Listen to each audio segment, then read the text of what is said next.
This demonstrates one of the reasons why we refuse to engage with that group. It was an illegal occupation. They engaged in hostile, violent and aggressive behaviour throughout the occupation, and today that has culminated in the desecration of this Parliament's grounds, the People's Parliament, our democracy.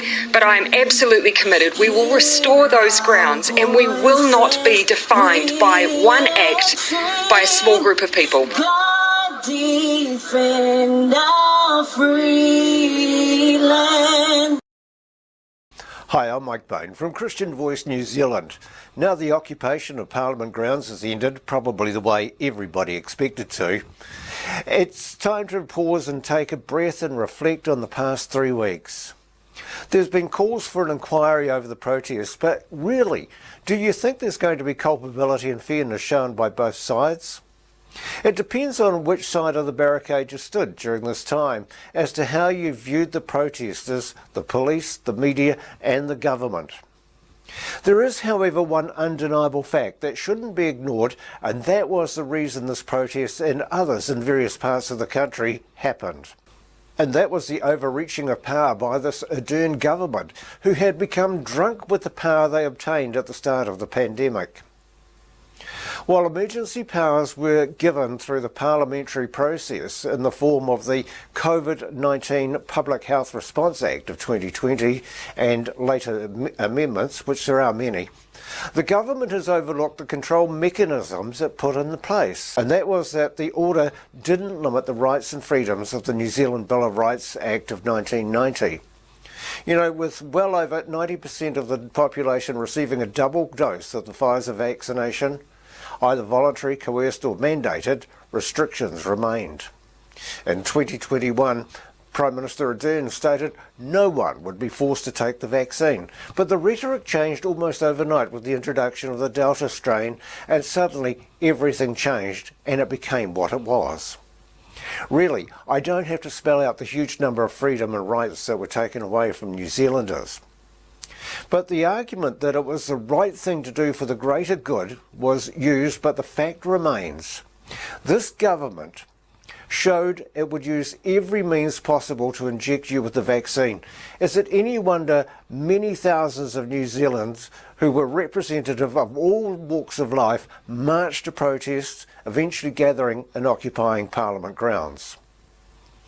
Like all protests, they used their rights to gather at this newly named People's Parliament to air their grievance. But unlike other protests, no one from any of our representation in Parliament was prepared to listen. Instead, they were ignored, they were marginalised and bullied by those very people elected to represent them. But the question needs to be asked is why? You know, despite the protestations about threats and violence, no one, and I mean no one, was remotely interested in talking with these protesters at any point. But to be fair to the government, they did engage with the protest. That was with batons, rubber bullets and riot shields. Now certainly Ardern, who on election night promised to govern for all New Zealanders, was nowhere to be seen exercising a leadership.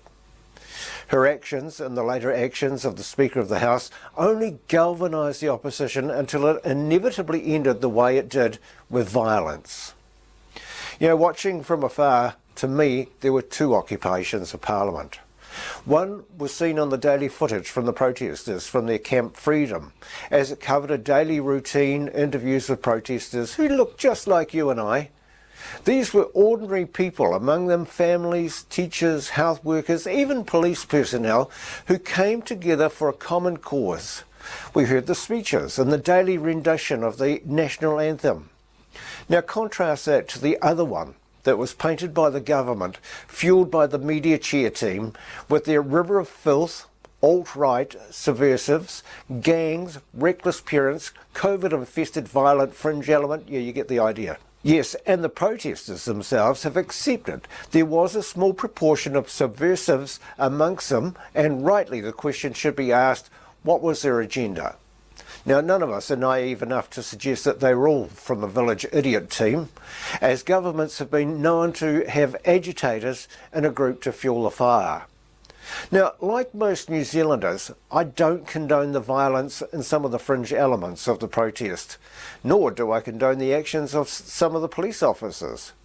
But the reason why this uprising took place rests fairly and squarely, I believe, with the occupier of the 9th floor of the Beehive. But the question is, could it have all been part of a plan to get the timing right?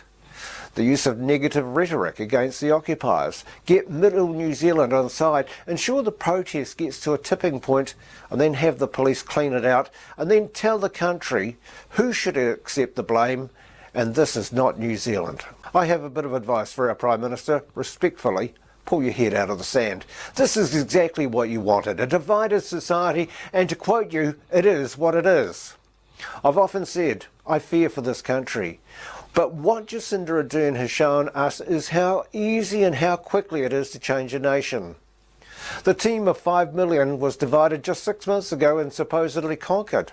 A large portion of New Zealanders stood by and applauded, as one protester put it, this girl in the skirt overrid the rights and liberties of New Zealand.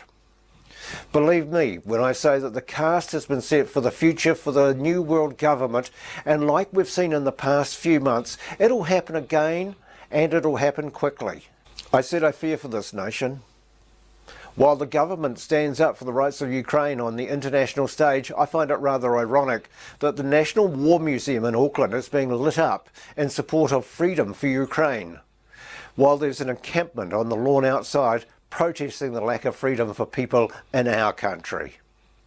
I noted earlier that the safeguards of the COVID-19 Health Response Act earlier.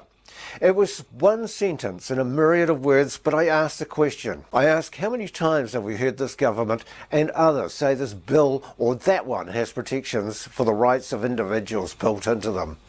You know, the occupation of Parliament may be over, but if the politicians believe that this fight is over, dare I say it, the guys at the Turi Brewery were right when it coined the phrase, yeah right.